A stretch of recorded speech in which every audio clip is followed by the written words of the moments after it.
आज का जो विषय रखा गया है वो इंटरनल वर्ल्ड यानी भीतर के हमारे जो भाव जगत हैं और भी अन्य चीज़ें हैं उनके बारे में हम आज के इस लेक्चर में समझने का प्रयास करेंगे, जानने का प्रयास करेंगे।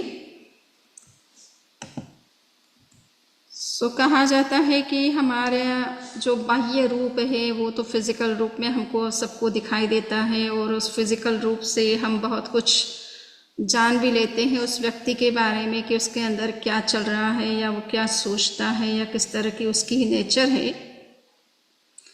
किंतु फिर भी बहुत सारी ऐसी चीज़ें होती है जो भीतर के जगत में चलती रहती है और आम व्यक्ति को उसका पता नहीं चलता है।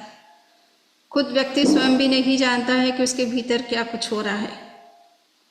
तो हमें आज के इस वक्तव्य में ये समझना है कि भगवान महावीर ने संसार में अनेक तरह के प्रकृति वाले व्यक्तियों की चर्चा की है। उसमें विशेष रूप से ये 4th चैप्टर के 596 नंबर के सूत्र के अंदर उन्होंने 4 प्रकार के ऐसे लोगों की चर्चा की है जो भीतर से भी बहुत पवित्र होते हैं, सरल होते हैं और भाषा में भी बड़े मधुर होते हैं। भाषा बहुत अच्छी होती है उनकी, दूसरे को बहुत रिस्पेक्ट से बात करते हैं, किसी की बात को पॉजिटिव रूप में लेते हैं, नेगेटिव रूप में नहीं लेते हैं। अगर किसी ने नेगेटिव भाव से भी कहा तो उसको अभी पॉजिटिव सेंस निकाल लेते हैं। और कुछ व्यक्ति ऐसे होते हैं कि जो भीतर से तो होते सरल हैं किंतु भाषा उनकी थोड़ी रफ होती है, टफ होती है, स्ट्रेट फॉरवर्ड होती है, दूसरे को थोड़ा हर्ट करने वाली होती है, हार्श होती है। तो इस तरह के लोग भी संसार में होते हैं। भीतर से सरल हैं, जो कुछ उनको कहना है वो सीधा कहना पसंद करते हैं। भीतर में कुछ बाहर में कुछ, इस तरह की दोहरी पर्सनैलिटी वो नहीं रखना चाहते हैं। तो ऐसे व्यक्ति थोड़ा स्ट्रेट फॉरवर्ड भी होते हैं, भाषा उनकी थोड़ी टफ भी होती है, रूड भी होती है। और कुछ व्यक्ति ऐसे होते हैं जो कि भीतर से तो भाव इंटेंशन बहुत अच्छा नहीं रखते हैं परंतु भाषा बड़ी उनकी स्वीट होती है और उसको कहते हैं चाटुकारिता, चापलूसी करना या बटरिंग करना जैसे बोला जाता है। तो भाषा बहुत अच्छी है उनकी किंतु भीतर के जो भाव है, इंटेंशन है, वो उनका बहुत अच्छा नहीं होता है। वो बहुत ही कहीं कहीं नेगेटिव होता है, चीटिंग करने वाला होता है, डिसीट करने वाला होता है। तो इस तरह के लोग भी होते हैं। और लास्ट वन जो होते हैं वो ऐसे होते हैं कि जो भीतर से भी भाव अच्छे नहीं रखते हैं और भाषा में भी अच्छे नहीं होते, मधुर नहीं होते हैं। इसलिए वैसे लोगों से भी जो है खतरा तो है परंतु इतना ज़्यादा खतरा नहीं है जितना तीसरे नंबर के व्यक्ति से होता है। तो हम ये देखेंगे कि इस तरह की हमारे अंदर जो भाषा, हम हृदय से साफ हैं किंतु भाषा में हमारे हार्शनेस आ जाती है, भाषा थोड़ी हार्ड हो जाती है, थोड़ी टफ हो जाती है या रूड हो जाती है। तो उसके पीछे भी क्या कारण है और दोनों ही यानी हमारे अंदर में इंटेंशन, विचार, भाव जो है वो भी पॉजिटिव नहीं नेगेटिव बनते हैं और भाषा भी नेगेटिव होती है। तो इसके पीछे भी क्या रीज़न बनता है।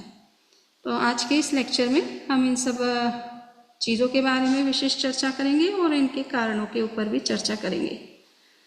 तो कहा जाता है भाव का जगत बहुत ही विशाल है, बहुत ही विस्तृत जगत है और जितना भी मनुष्य का व्यवहार है या किसी भी प्राणी का व्यवहार है वो भावों से ही संचालित होता है।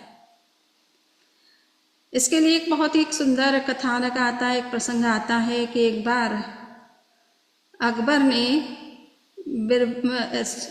जो है पूछा सभी सभासदों से कि ये पुरुष जाति जो होती है ये किसकी प्रेरणा से ज़्यादा काम करती है, इसके पीछे मोटिवेशन किसका ज़्यादा रहता है, यानी किस व्यक्ति से ये ज़्यादा प्रभावित होते हैं और अपने विचारों को, अपने कार्यों को उसी तरह से अंजाम देते हैं।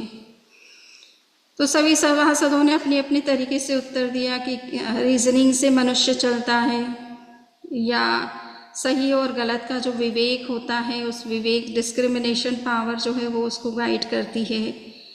किसी के पास इंटेलिजेंसी होती है तो वो अपनी इंटेलिजेंसी से गाइड होता है। कभी कभी दूसरों के अनुभवों से भी गाइड होता है। तो इस तरह से कई तरह के उत्तर आते हैं और बिरबल उस समय चुप बैठे रहते हैं। तो अकबर ने बिरबल से पूछा कि भाई क्या बात है, आपका कोई उत्तर सामने नहीं आया है, आप भी बताइए कि आपका क्या ओपिनियन है इस प्रश्न को लेकर के, क्या आंसर सही है आपकी दृष्टि में। तो उन्होंने कहा कि जहाँ अपना मेरा जो मत है वो थोड़ा बहुत ही स्ट्रेंज है, इजीली एक्सेप्टेबल नहीं होता है किसी भी पुरुष को, बट फिर भी आपने पूछा है तो मेरा आंसर ये है कि मनुष्य स्त्री से बहुत ज़्यादा प्रभावित होता है। यानी पुरुष जाति जो है वो स्त्री की बात को जितना वैल्यू करती है और उससे मोटिवेट जितनी होती है, अन्य किसी फैक्टर से उतना ज़्यादा उस पर प्रभाव नहीं होता है। अभी बात कह तो दी, किंतु अकबर इस बात को कैसे मान सकते थे, क्योंकि वो भी पुरुष थे, बादशाह थे और अपने निर्णय स्वयं अपने तरीके से लेना जानते थे। तो उन्हें ये बात सही नहीं लगी, तो उन्होंने कहा आप प्रूव करके बताइए, अगर आपकी बात सच है तो हम एक्सेप्ट करेंगे कि ऐसा होता है। किसी पुरुष के केस में ये ज़रूरी नहीं है कि वो स्त्री के कहने से ही सब कुछ करता है, या उसके जो ज़्यादा निर्णय जो होते हैं वो स्त्री के कह से प्रभावित होते हैं। तो उन्होंने कहा कोई बात नहीं, आप ऐसा करिए कि प्रूव करना है तो थोड़ा 2 वीक का टाइम भी दीजिए और अनाउंस भी करवाइए कि सभी पुरुष जो हैं शहर के बाहर हम 2 खेमे लगवा रहे हैं। एक खेमा वो होता है जहाँ वो पुरुष चाहे जो अपने तरीके से निर्णय लेते हैं, किसी स्त्री के प्रभाव में आकर के नहीं लेते हैं, और एक खेमा वो है जिसमें स्त्री के कहने से जो मोटिवेट होकर के कोई बात का निर्णय करते हैं। खेमे लगवाए गए, अमुक डेट दी गई, अमुक टाइम बताया गया कि उस समय उस खेमे में सभी को एंटर करना है, जिसको जिस खेमे में जाना है वो उसमें जाए, किंतु अमुक टाइम तक सभी लोग पहुंच जाने चाहिए। और उसके बाद अकबर जो है वो निरीक्षण के लिए, सर्वेक्षण के लिए आएंगे। तो चूँकि अब बादशाह हैं, अकबर बहुत बड़ा बादशाह था अपने टाइम का, तो इसलिए उनकी बात को कोई इग्नोर तो कर नहीं सकता था। सभी लोग अपने कहीं हुई जो डेट थी उस डेट पर, टाइम पर पहुंच जाते हैं, और अकबर भी पहुंचता है अपने टाइम पर। देखता है कि एक खेमे में तो बहुत लोग हैं, और पता चला कि वो खेमा किस चीज़ के लिए था, कि जो अपनी किसी स्त्री से, चाहे वो स्त्री माँ भी हो सकती है, बहन भी हो सकती है, पत्नी भी हो सकती है, कोई देवी भी हो सकती है। सो इसलिए जो जिससे प्रभावित था उसके हिसाब से ज़्यादातर लोग उसी खेमे में गए जो किसी न किसी स्त्री के कहने से या देवी के प्रति आस्था होने से उस तरह के विचारों को फॉलो करने वाले थे। एक खेमे में एक व्यक्ति गया और वहाँ पर अकबर ने देखा कि चलो वो खेमे में भी कोई तो है, ऐसा तो नहीं है, शून्य खेमा नहीं है, वहाँ भी कोई है। जब वहाँ गए तो बिरबल ने कहा कि देखो जहाँ अपना चाहे कुछ भी हो, ये पुरुष भले ही इस खेमे में आया है, किंतु ये भी किसी न किसी स्त्री के कहने से ही आया होगा। इसलिए मेरा तो ये मानना है कि 100% ऐसे लोग हैं यहाँ पर जो सब स्त्री के कहने से चलते हैं। अकबर ने उससे पूछा कि भैया क्या बात है, तुम इधर कैसे आ गए, सभी लोग तो उधर गए। तो उसने कहा कि देखो जहाँ अपना मुझे हार्ट की प्रॉब्लम है, और मैं जब घर से निकल रहा था तो पत्नी ने कहा कि उस खेमे में मत जाना जहाँ बहुत ज़्यादा भीड़ हो, कहीं घबराहट से हार्ट फेल ना हो जाए, प्रॉब्लम ना हो, इसलिए आप जो है खाली जगह हो, वो खाना खेमा हो, उसमें जाने का। और इसलिए मैं इस तरफ आ गया थोड़ा हार्ट की प्रॉब्लम होने से। तो अकबर ने देखा कि बिरबल की बात 100% सही है, 100% सही है कि लोग जो है स्त्री के प्रभाव से बहुत सारे निर्णय लेते हैं जब कभी ज़रूरत होती है। ऐसे जो क्रिटिकल केसेस भी होते हैं तो उसमें स्त्री जब कोई बात कहती है तो उसको वो ध्यान देते हैं, उस पर अटेंशन देते हैं और उसको वैल्यू करते हैं। तो ये बात कहानी इस बात को जस्ट कहने के लिए है कि स्त्री जिस तरह से किसी के जीवन में रोल प्ले करती है और अच्छे डिसीज़न लेने में स्त्री का बहुत बड़ा कभी कभी रोल होता है, तो उस रोल को हम एक्सेप्ट करते हैं प्रैक्टिकल वर्ल्ड में। उसी तरह से हमारे जीवन को संचालित करने में बहुत सारे फैक्टर्स काम करते हैं, किंतु एक फैक्टर जो कि सबसे ज़्यादा प्रभावित करता है वो हमारा भाव, हमारे अंदर के जो इमोशन है। यूँ तो भाव शब्द जैन परंपरा में बहुत अनेक अर्थों में प्रयोग हुआ है और अलग अलग संदर्भों में इसके अलग अलग अर्थ लगाए जाते हैं, परंतु यहाँ मोटा मोटी कहने की जो ज़रूरत है वो ये है कि भाव एक प्रकार का इमोशन है जो हमारे अंदर क्रिएट होता रहता है, और उसमें विशेष रूप से मोहनीय कर्म का बड़ा रोल होता है। जितने भी प्रकार के इमोशंस हमारे अंदर होते हैं, उन इमोशंस को क्रिएट करने में, जनरेट करने में मोह कर्म का बड़ा रोल होता है। तो ऐसे हम भाव हमारे अंदर इस तरह के जो इमोशंस है वो मेनली 4 प्रकार के होते हैं। क्रोध, जिसे हम एंगर कहते हैं, मान, ईगो, माया, डिसीट और लोभ, ग्रीड। ये 4 तरह के इमोशंस होते हैं जो हमें समय समय पर हमारे अंदर जनरेट होते रहते हैं, एक्टिवेट होते रहते हैं, और उसके प्रभाव में आकर के हमारे बहुत सारे एक्शन भी होते हैं। तो ये 4 तरह के जो इमोशंस हमारे अंदर जनरेट होते हैं, इसके पीछे अगर किसी कर्म का रोल है तो वो मोहनीय कर्म है। इसलिए मोहनीय कर्म की 28 प्रकृतियाँ मानी गई है। 28 प्रकृतियों में 16 प्रकृतियाँ तो क्रोध, मान, माया, लोभ के अलग अलग जो लेवल्स हैं उन्हीं को कंसीडर किया गया है, और 9 कषाय के रूप में माने गए हैं जो इन मेन यानी क्रोध, मान, माया, लोभ पर जो डिपेंडेंट होते हैं, ऐसे जो इमोशंस होते हैं उनको 9 कषाय कहा जाता है। सो ये 25 प्रकार के तो जो है जिन्हें कहा जाता है चारित्र मोहनीय कर्म की प्रकृतियाँ, और 3 होती है दर्शन मोहनीय कर्म की प्रकृतियाँ, जिसमें कि हम मिथ्यात्व, मिश्र और सम्यक्त मोहनीय, इन 3 तरह के कर्म प्रकृतियों की चर्चा करते हैं। तो हमारी जो ये दर्शन मोहनीय है, एक प्रकार से हमारी दृष्टि है, ज्ञान है, जिसको हम मोह कर्म प्रभावित कर लेता है, तब हम सही का और गलत का विवेक नहीं कर पाते हैं और हमारे निर्णय गलत हो जाते हैं, डिसीजन गलत हो जाते हैं, और उसके कारण से हमारे एक्शन भी गलत होते हैं और उसके रिजल्ट्स भी हमेशा गलत होते हैं। सो ये मोह कर्म ओवरऑल हमारे चरित्र को भी प्रभावित करता है और हमारी दृष्टि को भी प्रभावित करता है, हमारे एटीट्यूड को भी प्रभावित करता है, हमारी रीजनिंग जो पावर है उसको भी प्रभावित करता है, और उसके कारण से कभी कभी हम गलत निर्णय ले लेते हैं। तो इसीलिए कहा जाता है कि जब क्रोध आए, अहंकार की स्थिति में जब हम हों, या माया हमारे अंदर प्रभावी बन रही हो, या लोभ जनरेट हो रहा हो, तो इस कंडीशन में हमें कोई निर्णय नहीं लेना चाहिए, क्योंकि ये इमोशंस हमारे अंदर जब जनरेट होते हैं तो कहा जाता है कि हमारी नाभि के आसपास में एड्रिनल ग्लैंड्स होती है, जिससे कि इस तरह के सिक्रेशन होते हैं क्रोध और मान, माया, लोभ की कंडीशन में, जो हमारे ब्लड में इस तरह के हार्मोन्स मिक्स होकर के पूरे शरीर को एक तरह से उत्तेजित कर देते हैं, और हमारे ब्रेन की कैपेसिटी को भी, ब्रेन को भी प्रभावित करते हैं, ब्रेन फंक्शन को भी प्रभावित करते हैं, और हमारा मस्तिष्क भी उस कंडीशन में सही और गलत का विवेक नहीं कर पाता है, और मोस्टली जो है क्रोध आदि की स्थिति में हमारे निर्णय गलत ही होते हैं, हमारी सोच भी गलत हो जाती है, हमारा नज़रिया भी गलत हो जाता है, और हमारे एक्शन भी गलत हो जाते हैं। इसलिए क्रोध आता है, परंतु क्रोध को की स्थिति में हम कोई निर्णय ना लें, कोई तरह का ओपिनियन ना बनाएं, कोई तरह की एक्शन ना लें। इसी तरह से अहंकार की स्थिति में हम किसी व्यक्ति को अपने से कम समझते हैं, कम आंकते हैं, अपने आप को सुपीरियर समझते हैं।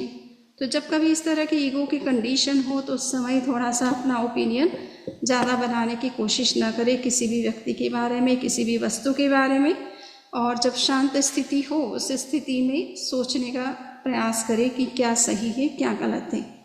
माया की जो स्थिति बनती है, माया के कारण से हमारे अंदर छल की प्रवृत्ति पैदा होती है, हम किसी चीज़ को छुपाना चाहते हैं, उसको किसी जहाँ बताना चाहिए, डिस्क्लोज़ करना चाहिए, वहाँ भी हम उसे डिस्क्लोज़ नहीं करते हैं, तो उससे कई बार निर्णय हमारे गलत हो जाते हैं, या सामने वाला हमारे बारे में कोई निर्णय लेना चाहे तो उसे बड़ा दिक्कत हो जाती है। सो माया तत्व भी एक तरह से डिसीविंग हमारे अंदर नेचर होता है, जिससे कि हम किसी के साथ छल, कपट, धोखा, चीटिंग का जैसा बिहेवियर करते हैं, तो ये माया तत्व के कारण से होता है। सत्य को छुपाना ये एक प्रकार से माया कहलाती है। लोभ जो है वो ग्रीड, ये ग्रीड तो सब पापों का जड़ कहा जाता है, सब पापों का बाप कहा जाता है। एक बार कहा जाता है कि पंडित जी का एक नियम था कि वो कभी भी अनटचेबल लोगों के पास में नहीं जाएंगे, उनका कोई आमंत्रण निमंत्रण स्वीकार नहीं करेंगे, उनके यहाँ कोई पूजा पाठ नहीं करेंगे। परंतु एक बार किसी अछूत व्यक्ति ने इस तरह का कोई संकल्प किया और उसने सोचा कि अगर ये मेरा संकल्प फलित हो जाता है, मैं जो चाहता हूँ मेरी मनोकामना यदि पूर्ण हो जाती है, तो मैं इतना दान किसी ब्राह्मण को दूंगा और उसको अपने घर अगर वो भोजन करने के लिए रेडी होगा तो मैं भोजन भी करवाऊंगा। तो उसने उसके इत्तेफाक से कहना चाहिए कि भाग्य से उसकी जो इच्छा थी वो पूर्ण भी हो जाती है, जो उसे चाहिए था वो मिल जाता है। तो वो उसके एवज में चाहता है कि कोई ब्राह्मण उसके घर आए और भोजन का निमंत्रण स्वीकार करे और साथ साथ में जो दान दक्षिणा में देना चाहता हूँ वो भी स्वीकार करे। और उसने खोजने की कोशिश किया कि ऐसा कोई कौन ब्राह्मण हो सकता है जो मेरे घर आ सकता है। तो देखा पूरे गांव में सभी लोगों ने, लगभग सभी ब्राह्मणों ने इनकार कर दिया। लास्ट में एक ब्राह्मण से मिला और उससे कहा कि देखो मैं पूरे गांव में घूम गया हूँ और सभी ब्राह्मणों से मैंने रिक्वेस्ट की है बट कोई आने को तैयार नहीं है, पर मेरा अपना संकल्प है, मेरी अपनी मनौती है, मैं उसे पूरा करूँगा और अगर आप मेरा सहयोग कर सकेंगे, करें, कृपा करें तो आप निश्चित रूप से मेरा निमंत्रण भी स्वीकार करें और मेरे घर पधारें। तो उसने कहा कि देखिए भाई, हम किसी भी अछूत आज तक के जीवन में हमने अपने धर्म को कभी नहीं छोड़ा। तो बोले क्या धर्म है कि हम कभी भी अछूत के घर नहीं जाते। अच्छा, इसको धर्म कहते हैं? आप इंसानियत को मानते हैं या अछूत या छूत इस तरह की जो मानसिकता है उसको ज़्यादा महत्व देते हैं? इंसान तो सभी एक जैसे ही होते हैं, चाहे अछूत हो छूत हो, जिसको भी आप जिनके घर आप जाते हैं वो भी हमारी तरह ही इंसान है, उनकी बॉडी में भी वही ब्लड बोन्स और फ्लैश है और वो भी इसी तरह से अनाज ही खाता है, फल सब्जी खाता है, कोई सोना चांदी नहीं खाता है। और जो हम गरीब लोग हैं वो भी मेहनत से जो कम मिलता है उसी से वही चीज़ उसी तरह से जीवन जीते हैं। तो इसमें आपको अछूत और अछूत का मनुष्य के बीच में भेद करने की ज़रूरत नहीं है। धर्म इसका नाम नहीं है कि आप अछूत के घर जाते हैं या नहीं जाते हैं। धर्म है कि आप कितना मानवता को आप महत्व देते हैं और मनुष्य के बीच में भेद नहीं करते हैं, सबको अपने समान समझते हैं। तो कहीं हम समझ सकते हैं कि आप धर्म करते हैं रियल सेंस में। तो उस पंडित ने कहा कि देखो, तुम्हें हमें धर्म का ज्ञान देने की आवश्यकता नहीं है, हम अपने धर्म क्या है क्या नहीं है ये हम अच्छी तरह से समझते हैं, तुम अपने घर जा सकते हो। पर उसने कहा कि देखो पंडित जी, मेरी एक मनौती की हुई थी, इसलिए मैं चाहता हूँ कि मैंने दान दक्षिणा का सोच रखा था कि अगर मेरे घर पंडित आएंगे तो मैं निश्चित रूप से उनको एक सोने का सिक्का मुझे देना है और एक अच्छी चौकी जो कहना चाहिए पट्टे जिस पर आप भोजन कर सकते हैं, इस तरह की चौकी भी मुझे भेंट में देना है। पंडित ने देखा कि अरे, सामान्य व्यक्ति, कोई भी व्यक्ति जल्दी से सोने का सिक्का देने का तो सोच ही नहीं सकता है और ये अछूत व्यक्ति सोने का सिक्का देने को तैयार है और बड़े सम्मान के साथ, रिस्पेक्ट के साथ, विनम्रता के साथ भी रिक्वेस्ट भी कर रहा है। तो वो चले गए उनके घर कि कोई बात नहीं, वैसे तो जनरली मैं इस तरह से कभी भी अपने धर्म का छोड़ता नहीं हूँ, हर कंडीशन में अपने धर्म का पालन करता हूँ, किंतु अभी तुम्हारी इस तरह की मनोकामना की हुई है और अन्य कोई ब्राह्मण आने को तैयार नहीं है, तो मैं इतना निष्करुण नहीं बन सकता हूँ, मैं ज़रूर आपके यहाँ आऊँगा। हम जिस दिन जाना था उस दिन जाते हैं पंडित जी और उनकी विधि के अनुसार भोजन उन्हें करवाया जाता है, एक बढ़िया सी सुंदर चौकी उन्हें भेंट की जाती है और साथ में सोने का सिक्का भी दिया जाता है। पंडित जी बड़े खुश हो जाते हैं कि तुमने बहुत बड़ी एक उदारता की बात की है। ठीक है, किसी को बहुत कुछ मिल भी जाता है, किंतु सोने का सिक्का देना कोई ईजी बात नहीं है, हमें थोड़े बहुत रुपये दे देते हैं।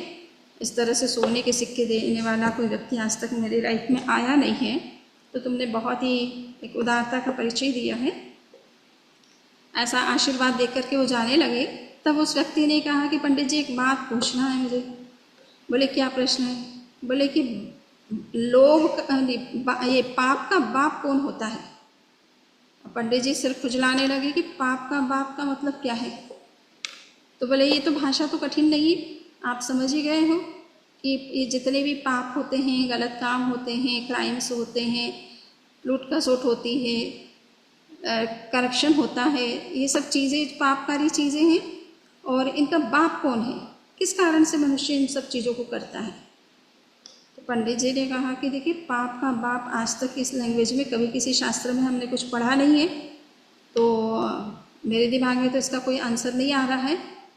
तो उसने कहा कि पंडित जी, आपको शायद नहीं आ रहा हो दिमाग में, हमने इतने शास्त्र भले न पढ़े हों, किंतु हम तो जानते हैं कि पाप का बाप क्या है।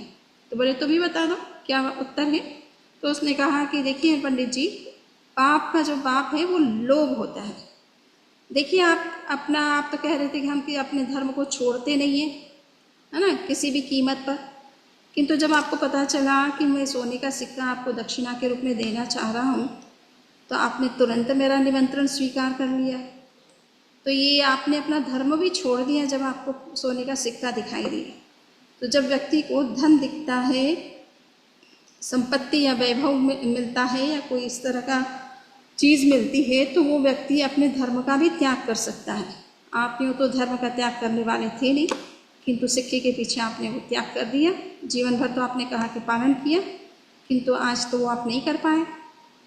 तो ये कहने का मतलब है कि लोभ जब मनुष्य के अंदर छाता है, तब व्यक्ति को सही और गलत का तो अंतर भूल ही जाता है, किंतु जो गलत चीज़ होती है उसके तरफ उसको करने में भी उसे कोई संकोच नहीं होता है। जीवन भर का जो अच्छी आदतें हैं या बातें हैं, दिमाग वैल्यूज़ हैं, उनको भी वो साइड में रख सकता है जब उसे इस तरह की कोई उपलब्धि होने वाली हो। तो लोग सब तरह के क्राइम्स करवाता है, जितने भी करप्शन जो हैं, घोटाले जो कहा जाता है, वो सब उसके पीछे मूल कारण व्यक्ति का ग्रीड है, लोभ है। जो कुछ मिल रहा है उससे उसको संतोष नहीं है, और वो बहुत कुछ पाना चाहता है, और बिना मेहनत के पाना चाहता है। तो फिर वो करप्शन में जाता है, क्राइम्स में जाता है, कुछ ऐसे काम करता है जिससे कि धन की प्राप्ति होती है, किंतु वो तरीके नैतिक नहीं होते, अनैतिक तरीके होते हैं। तो लोभ के कारण से व्यक्ति अनैतिक कर्म करता है, गलत कर्म करता है, करप्शन में जाता है, घोटाले करता है, या तो किसी को धोखा भी देता है।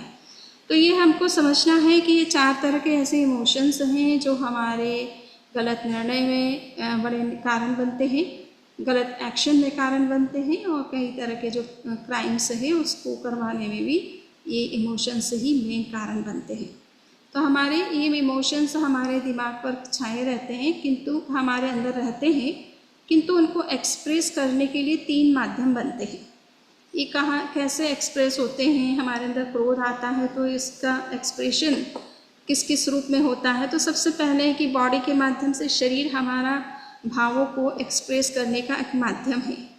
हम जब कभी क्रोध आएगा तो हमारी आंखें लाल हो जाएगी, होंठ फड़फड़ाने लगेंगे, हाथ पैर जो है वो किसी को मारने के लिए उतारू हो जाएंगे। तो इस तरह की जो एक्शन होती है, फिज़िकल हमारे जो एक्शंस होती है, उससे पता चलता है कि हमारे अंदर क्रोध उत्पन्न हो रहा है। या अहंकार जब आता है तो व्यक्ति सीना तान करके चलता है, और ऐसा लगता है कि वो स्वयं इस तरह से महसूस करता है कि मैं चौड़ा, और गली सांकड़ी हो जाती है। तो गली छोटी पड़ जाती, कितनी भी बड़ी सड़क है, पर पूरी सड़क को घेर करके चलेगा बड़ा आदमी, बड़े नेता लोग जो चलते हैं, तो सारी पब्लिक को अपना ट्रांसपोर्ट जो है उसको ट्रैफिक जो है उसको रोकना पड़ जाता है, और केवल एक नेता के निकलने के पीछे कई लोग जो है वो अपना समय पर पहुंच नहीं पाते हैं, उनको रुकना पड़ता है। तो ये ईगो के कारण से कई तरह की ऐसी चीज़ें भी होती है व्यवहार में, जिससे कि पता चलता है कि इस व्यक्ति के अंदर अहंकार ज़्यादा है, विनम्रता का अभाव है।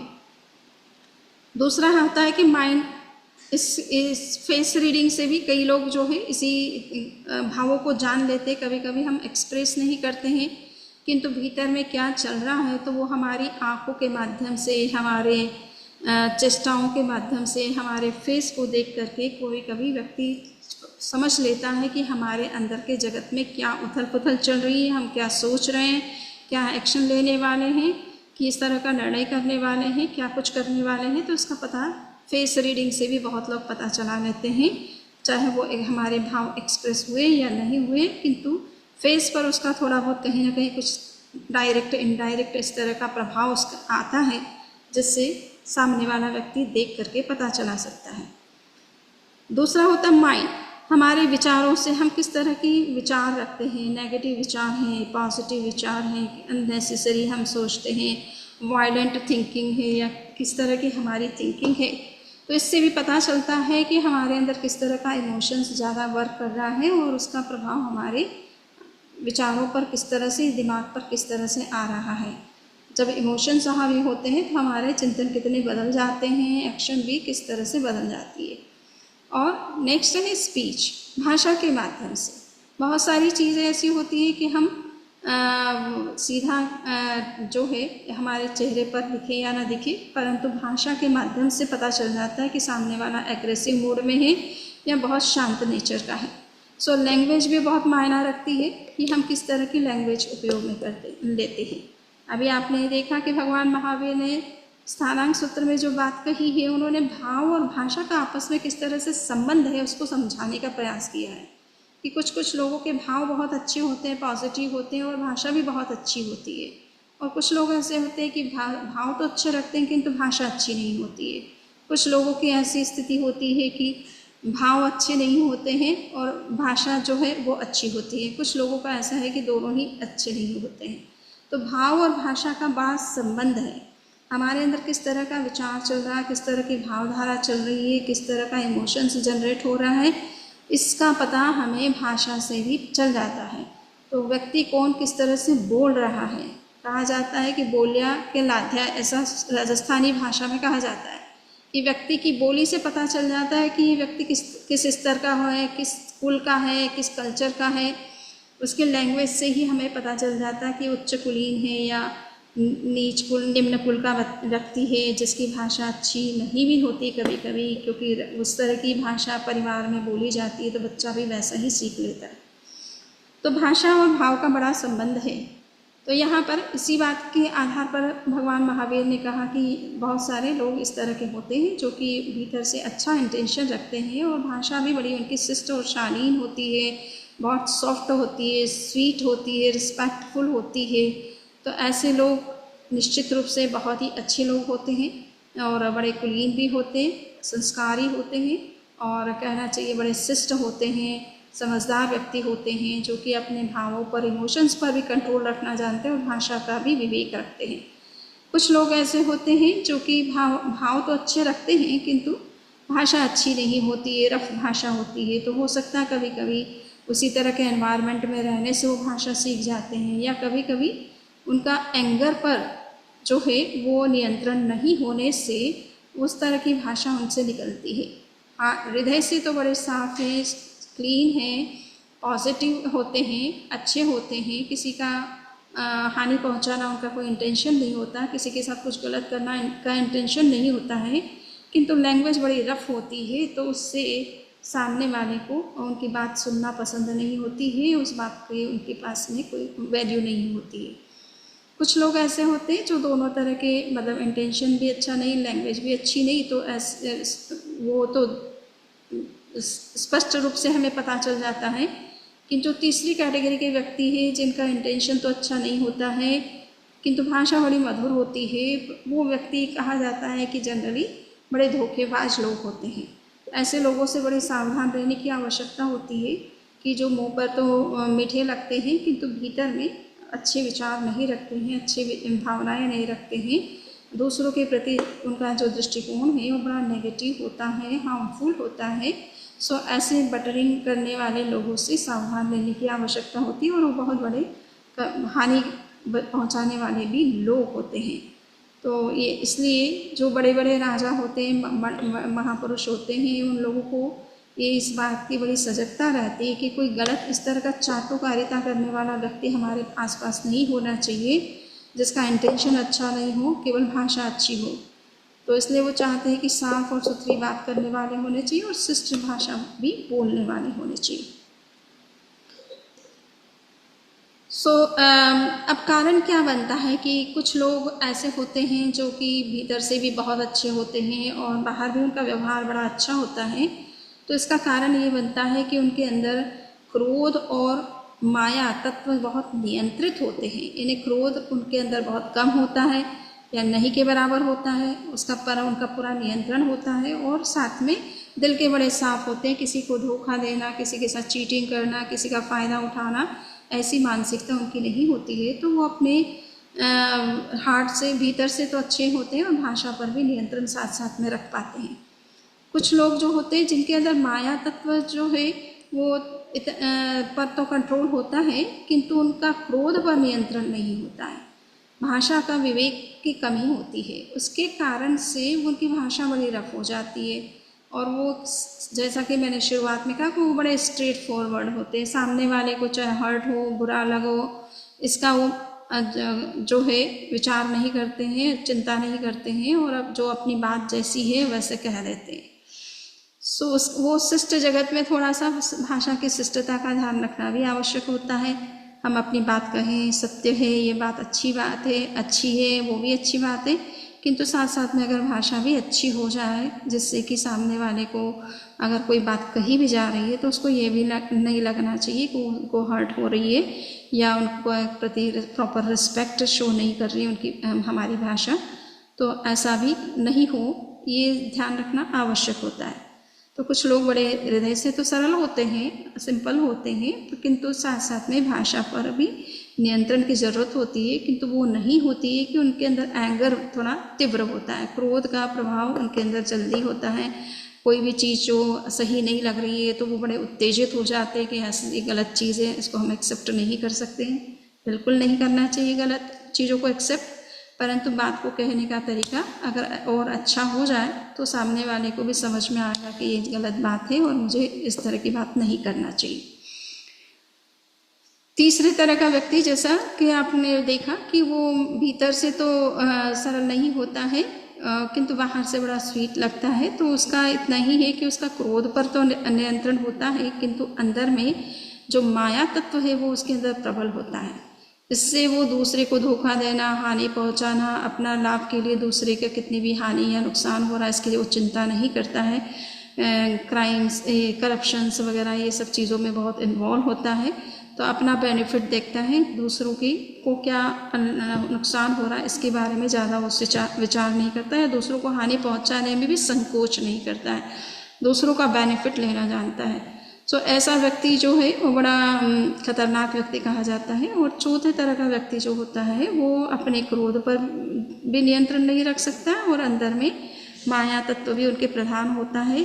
इसके कारण से उनका हृदय भी साफ नहीं होता है, दिल भी साफ नहीं होता है, इसका मतलब पॉजिटिव उनके विचार नहीं होते हैं, और साथ साथ में क्रोध भी तीव्र होता है, तो भाषा पर भी उनका नियंत्रण नहीं रह पाता है। सो ये सब चीज़ें बताती है कि किस तरह से हमारे अंदर जो इमोशंस होते हैं उसका हमारे जीवन पर क्या प्रभाव पड़ता है, हमारे व्यवहारों पर किस रूप में उसका प्रभाव पड़ता है, और हमारा ये व्यवहार अलग अलग प्रकार का जो दिखता है उसके अंदर हमारे इमोशंस किस तरह से अपना रोल प्ले करते हैं, और उससे हमारा जीवन किस तरह से संचालित होता है, और गलत निर्णय लेने में, गलत एक्शन लेने में, गलत प्रकार के बिहेवियर करने में हम लोग हमारा झुकाव क्यों हो जाता है, और फिर उसके जब हार्मफुल रिजल्ट्स हमारे सामने आते हैं तब हम सोचते हैं कि ऐसा हमें नहीं करना चाहिए। तो जो चीज़ हम कर चुके उसको रिटर्न करना तो मुश्किल हो जाता है। फ्यूचर में सावधान रहना भी अच्छी बात है, किंतु वर्तमान में भी अगर हमें उन हानियों से बचना है, उनके जो बैड रिजल्ट्स आते हैं उससे अपने आप का बचाव करना है, तो हमें ये ध्यान रखना भी आवश्यक है कि हमारे कषाय कैसे हमारे नियंत्रण में रहे, भाषा पर भी हमारा कितना नियंत्रण हो सकता है। तो लैंग्वेज पर नियंत्रण करने के लिए बहुत आवश्यक है कि यह 3 बातों पर ध्यान देना ज़रूरी है कि हमारी जो सेंसेस हैं उन पर भी हमारा नियंत्रण होना चाहिए। यानी हम आँखों से, कानों से जो कुछ भी देखते हैं या सुनते हैं उन चीज़ों पर भी हमें देखना चाहिए कि हम किन चीज़ों को देख रहे हैं, राइट चीज़ों को देख रहे हैं, रॉन्ग चीज़ों को देख रहे हैं, गलत बातों को सुन रहे हैं या अच्छी बातों को सुन रहे हैं। तो अगर हम इस दृष्टि से अपने इंद्रियों पर नियंत्रण रखते हैं, गलत चीज़ों को से दूर रहते हैं और अच्छी चीज़ों के प्रति हमारा अटेंशन रहता है, तो हमारे अंदर चिंतन भी उस तरह का गलत नहीं होता है, और फिर उस तरह के इमोशंस भी हमारे अंदर जो है स्टिमुलेट नहीं होते हैं। दूसरा ये है कि इमोशंस हमारे कंट्रोल में होने बहुत ज़रूरी है। इमोशन सबसे ज़्यादा बड़ा रोल प्ले करते हैं हमारे जीवन में। जब कभी परिस्थितियाँ हमारे विपरीत बनती है, क्रिटिकल कंडीशंस बनती है, उस समय इमोशंस का कंट्रोल अगर ख़त्म हो जाता है तो व्यक्ति बहुत कुछ ऐसे काम कर लेता है जो कि आम सामान्य स्थिति में उससे एक्सपेक्ट नहीं किए जाते हैं। इवन हाईली एजुकेटेड व्यक्ति भी इस तरह के एक्शन ले लेता है। छोटी सी परिस्थिति आती है और इम्बैलेंस, दिमाग इम्बैलेंस हो जाता है, इमोशंस जो है एग्रेसिव बन जाते हैं या आउट ऑफ कंट्रोल हो जाते हैं, तो सुसाइड भी कर लेते हैं। कुछ इस तरह की दुर्घटनाएं भी हो जाती है। तो ये इसलिए हमारा इमोशंस पर कंट्रोल होना बहुत ज़रूरी है। नेक्स्ट जो है कि हमारा इम्पार्शियलिटी, यानी किसी के प्रति भी हमारा जो व्यवहार है वो इम्पार्शियल होना चाहिए, पक्षपातपूर्ण नहीं होना चाहिए। कोई व्यक्ति हमारा है, निकट का है और वो गलत कर रहा है तो हम उसको इग्नोर कर देते हैं या उसको सही साबित करते हैं, और दूसरा अगर सही भी है तो हम उसको गलत साबित करते हैं। तो ऐसा हमारा व्यवहार ना हो, जो सही है उसके साथ में रहें और जो सही बात है वही कहें और सही जो एक्शन लेना चाहिए वही लें, ऐसा हमारा सोच होना आवश्यक है। तो ये ज़रूरी है कि हम इन सब तीनों तत्वों पर ध्यान दें कि हम अपनी लैंग्वेज को भी ठीक रखें, और लैंग्वेज ठीक रखने के लिए ज़रूरी है कि हमारे सेंसेस पर हमारा नियंत्रण हो, इमोशंस पर नियंत्रण हो, साथ साथ में हमारा व्यवहार भी पक्षपातपूर्ण नहीं हो, न्यायपूर्ण हो, जस्टिस करने वाला हो। तो अगर इस तरह का व्यवहार होता है तो निश्चित रूप से कोई भी इश्यूज जल्दी से लाइफ में नहीं बनते हैं। जहाँ कहीं हम वर्क करते हैं, जिस किसी के साथ रहते हैं, अच्छे से हमारा लाइफ भी अच्छे से स्मूथली जाता है और लाइफ में शांति, पीस बना रहता है। सो ये पीपो जो है इस सूत्र को फॉलो करना हमारे लिए बहुत इजी हो जाता है अगर हमारा भाषा पर भी नियंत्रण हो जाए और इमोशंस पर भी नियंत्रण हो जाए। तो पीपो का मतलब है कि पॉजिटिव इन पॉजिटिव आउट। जो व्यक्ति अपने इमोशंस पर कंट्रोल करना सीख जाता है उसका हर चीज़ पॉजिटिव होने लग जाती है। तो वो अंदर भी जो कुछ लेगा वो पॉजिटिव चीज़ों को ही लेगा और बाहर जो कुछ एक्सप्रेस करेगा वो भी पॉजिटिव ही होगी। तो ये पीपो प्रिंसिपल को हम किस तरह से फॉलो कर सकते हैं उसकी तरफ हमें विशेष विचार करना है, चिंतन करना है, और जीवन को कैसे और अच्छा, पीसफुल और नियंत्रित बना सकते हैं, ये आज के इस लेक्चर से हमने समझने का प्रयास किया है। तो अब किसी की कोई क्वेश्चन है तो वो क्वेश्चन रेज कर सकते हैं।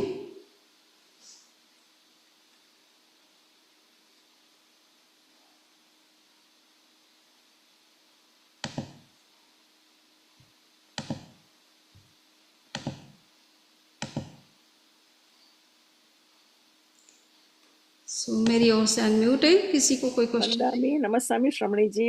Yes yes, I think this today's lecture was excellent lecture, but what will be the next subject we'll have the next time you will give the lecture? Is there any subject you have decided or you will let us know later on? Just I have to see which will be the next topic because it is based on स्थानांक सूत्र ना। तो स्थानांक सूत्र में कौन सा सूत्र मुझे focus करना है उसको मुझे देखना पड़ेगा एक्चुअल में। बट इसी तरह के आप ये सोचिए कि स्थानांक सूत्र में एक तरह से प्रैक्टिकल लाइफ से जुड़ी हुई बातें ही चलती रहे हैं मोस्टली, और उसका एक तरह से प्रैक्टिकल एग्जाम्पल के साथ ही उसको एक्सप्लेन करने का प्रयास किया जाता है। तो ऐसा कोई टिपिकल चीज़ें नहीं होती है, सिद्धांत की बात है, परंतु उसको प्रैक्टिकल लाइफ में किस तरह से उसका एप्लीकेशन देखना चाहिए और कैसे उसे रिलेट करना चाहिए। तो इसी तरह से भगवान महावीर ने ऐसे बहुत ही प्रैक्टिकल तरीके के सिद्धांत दिए हैं। अभी जैसे मैंने दिया कि 4 पुरुषों का उन्होंने उदाहरण दे करके समझाया कि भाव और भाषा में आपस में क्या संबंध होता है और दोनों पर नियंत्रण रखने के लिए हमें किन चीज़ों पर ध्यान देना चाहिए। ठीक है, ठीक है। नामी नमन स्वामी थैंक यू। क्वेश्चन है कि भाव तो यही रहते हैं कि किसी के साथ में कुछ बुरा व्यवहार ना हो, भाषा भी अच्छी हो और अंदर से भी, लेकिन कभी कभी अकस्मात कुछ ऐसे शब्द निकल आते हैं जो नहीं चाहते हुए भी हो जाता है, तो वो कर्मों का प्रभाव होता है, क्या होता है उसमें, क्या करना चाहिए? तो यही है कि उस परिस्थिति में हमारे कहीं ना कहीं इमोशंस एग्रेसिव बन जाते तो फिर भाषा भी बदल जाती है उसके कारण से। थोड़ा बहुत तो इमोशनल हो जाते हैं ना हम उस कंडीशन में, चाहे वो क्रोध आ रहा हो अंदर से, हम बाहर में चाहे एक्सप्रेस नहीं कर रहे हैं उस भाषा तरीके से, पर भीतर में तो वो चीज़ें इमोशनल टर्मोइल्स क्रिएट हो जाता है ना उस कंडीशन में। तो उसका प्रभाव फिर हमारे सभी आचरण पर भी होगा, हमारे एटीट्यूड पर भी होगा, भाषा पर भी होगा। तो थोड़ा उसके कारण से होता है। तो यही है कि हमें संकल्प करने से थोड़ा जागरूकता बनी रहती है कि हमें इस तरह की भाषा का भी व्यवहार नहीं कर, भाषा भी नहीं बोलना है। ऐसा अगर हम रोज प्रतिदिन संकल्प करने लग जाए तो हमारी अवेयरनेस रहती है, जब वो इस तरह की कंडीशन में हमारे मुंह से अगर कोई शब्द निकलना भी चाह रहा हो तो वो हमारे नियंत्रण में रहता, हम उसे जल्दी से यूज नहीं करते हैं। So it's by practice that we can develop. क्या? प्रैक्टिस से हम यस, हाँ, प्रैक्टिस। कुछ चीजों में क्या है, प्रैक्टिस चाहिए। वो हमारी हमेशा की एक तो आदत बनी हुई है ना, एक लैंग्वेज बनी हुई है। तो उस कंडीशन में हमको वो आदत पड़ी हुई है, कई जन्मों से हमने उसी तरह की लैंग्वेज बोलते रहे, तो वो इनग्रेंड हो गई। पिछली बार जैसे हमने संज्ञा की चर्चा की थी कि वो कई जन्मों से वो इस तरह की आदत डेवलप हो जाती है। तो हो सकता है आपने इस जीवन में ऐसा कुछ सीखा नहीं किसी से और न चाहते हैं, परंतु वो कई जन्मों की हमारे अंदर वो आदत जो इनबिल्ट हो चुकी है वो कभी कभी एक्शन में आ जाती है। बिल्कुल। उसका ओवरकम कैसे करें श्रमणी जी? वंदामी नवसामी श्रमणी ये जी। मैंने ओवरकम करने का यही कहा ना कि आप संकल्प करें कि हमें अपनी भाषा को भी अच्छा बनाए रखना है। परिस्थितियां तो बनती रहती लाइफ में बहुत, हम उसको तो रोक नहीं सकते कि कोई हमें कुछ कहे नहीं या हमारी क्रिटिसाइज ना करे या हमसे कोई गलती ना हो, गलती भी होती है और सामने वाला भी कभी कभी हमें कुछ कह देता है अननेसेसरी। तो सामने वाले पर नियंत्रण करना हमारे हाथ की बात नहीं है, ये तो उसका दिमाग है, वो जैसा सोचता है जैसा चाहता है वैसा ही बोलेगा वैसा ही करेगा। हम कहाँ कहाँ किसको रोक सकते हैं दुनिया को, बट हाँ अपने ऊपर नियंत्रण हम कैसे रख सकते हैं। तो उसके लिए भी हम संकल्प करते रहें कि मुझे किसी भी परिस्थिति में कोई ऐसा abusing word, hurting words, harming language को यूज़ नहीं करना है। शांत रहिए। ज़्यादा अगर उस समय स्वीट भाषा भी हम नहीं बोल सकते क्योंकि हमारे अंदर एग्रेशन हो रहा है, क्रोध आ रहा है, तो उस कंडीशन में हमारी भाषा तो बहुत अच्छी निकल नहीं सकती है। गुस्से में तो गुस्से की लैंग्वेज निकलेगी। हाँ जी। या तो मौन रखें उस समय, थोड़े समय के लिए मौन रखने से वो अपने आप ही जो है इमोशन सबसाइड हो जाता है, तो भाषा भी फिर अपने आप सही हो जाती है। अच्छा, आशीर्वाद दीजिए श्रमणी जी कि मैं कर सकूं। बिल्कुल, हमारा सबको आशीर्वाद है। वंदामी नमस्तामी श्रमणी जी, सता में रहिए। रुणावेन Nami Namam Sami Sami. नमन स्वामी श्रमणी जी। वंदामी नमस्तामी Shramani ji. Yes, Very nice. वंदामी नमन स्वामी कुसुम जी। और श्रमणी जी मंगल पाठ। चत्तारि मंगलम अर्हंता मंगलम सिद्धा मंगलम साहु मंगलम केवली पन्नतो धम्मो मंगलम। चत्तारि लघुत्तमा अर्हंता लघुत्तमा सिद्धा लघुत्तमा साहु लघुत्तमा केवली पन्नतो धम्मो लघुत्तमो। चत्तारि शरणं पवज्जामि अर्हन्ति शरणं पवज्जामि सिद्धे शरणं पवज्जामि साहु शरणं पवज्जामि केवली पन्नतं धम्मं शरणं पवज्जामि। वंदामी नमन श्रमणी जी कृतज्ञ से हम आपके आभारी हैं। ठीक है, सही। आपके खूब आभारी श्रमणी जी, थैंक यू सो मच। वंदामी नमस्कार। वंदामी वंदामी नमः स्वामी समझ जी कृतज्ञोस्मि वंदामी यस। वंदामी नमः स्वामी समझ जी। हाँ, अर्हम अर्हम अर्हम वंदामी वंदामी नमः स्वामी अर्हम अर्हम। वंदामी नमः स्वामी समणी जी सुख साता। बिल्कुल साता है। वंदामी नमः स्वामी समणी जी सुख साता में। बिल्कुल।